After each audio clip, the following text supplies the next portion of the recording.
Hey guys, welcome back to another video. In this video, I'm going to be talking about strong squares in chess that you should probably take into consideration. So chess, it's not only capturing pieces and trying to attack the king. You need other things as well. So one of these other things are squares. You gotta attack squares in order to cover more ground. So you might be confused.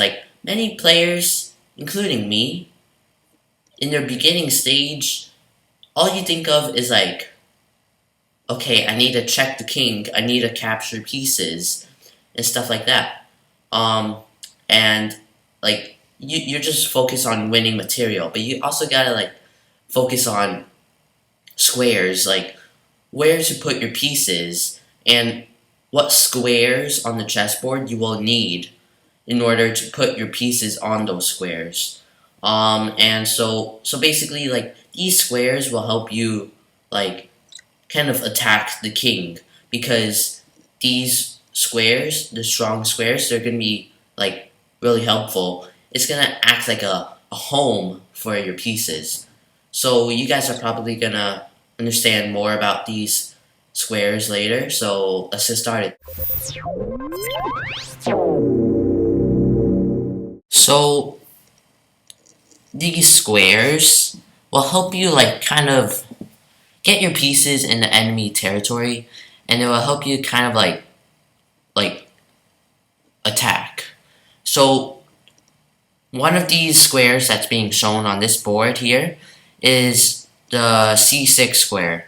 So notice how c6, it's being occupied by the white knight, and it's firmly protected by the pawn on b5, the white pawn. And notice how the white knight on c6, it can't really get attacked because the white pawn on b5 will defend it. So these squares are very helpful to get your pieces into the enemy territory. Notice how the white knight on c6 kind of it restricts black's play. So pieces can't go to a7, b8, d8, or e7, and there's other squares as well, of course. But those are really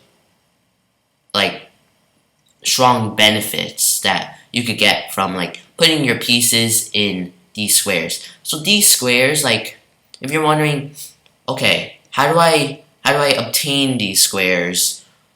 Well, you just gotta look for squares that have backward pawns in them. So a backward pawn is when a pawn is left behind its brother. So for example, the white pawn on f3, that's a backward pawn. I mean, it could still go up to f4, but at the moment it's not. So if black was able to maneuver his knight to h5 and then to f4, then black would have the same exact advantage as white in terms of occupying strong squares. These squares will help you kind of attack the enemy king. So notice how black isn't really putting pressure on the white king, but if black's knight was on f4, protected by the e5 pawn, then white will have to kind of shift his attention into defending his king. So these squares, these strong squares, usually can't be attacked by enemy pawns. So in this scenario, the black pawn on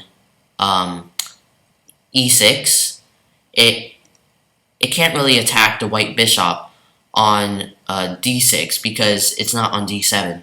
The pawn is not on e7, so it can't really help with that. So white's bishop is kind of being annoying to black at the moment. So this is also another advantage. how white's bishop can't really be attacked by enemy pawns. So in this final example, we're going to be talking about like how even if the strong square could be attacked by an enemy pawn, it's probably like the opponent who is trying to like attack the square, he's gonna like weaken other squares as well. So right now the square on f5 that's being occupied by the white knight, and so let's say black really wants to get that knight out of the way, and so what he wants to do is move his pawn to g6, try to chase that knight away. But in doing so, he kind of like weakens the h6 square, and that is even worse for black because that's even closer for the king to the king. So usually when pawns can attack these strong squares, they open up like an entirely different weakness. So now this white knight on f5 could jump to h6 and check the king. I mean, even though it's not doing anything at the moment, now white, he could play here knight to g4, and then now he frees up the square for his white bishop, which is on e3. So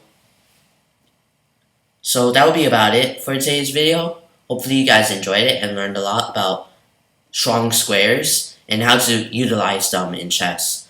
If you guys did, leave a like, subscribe, and click that notifications bell to see more chess videos.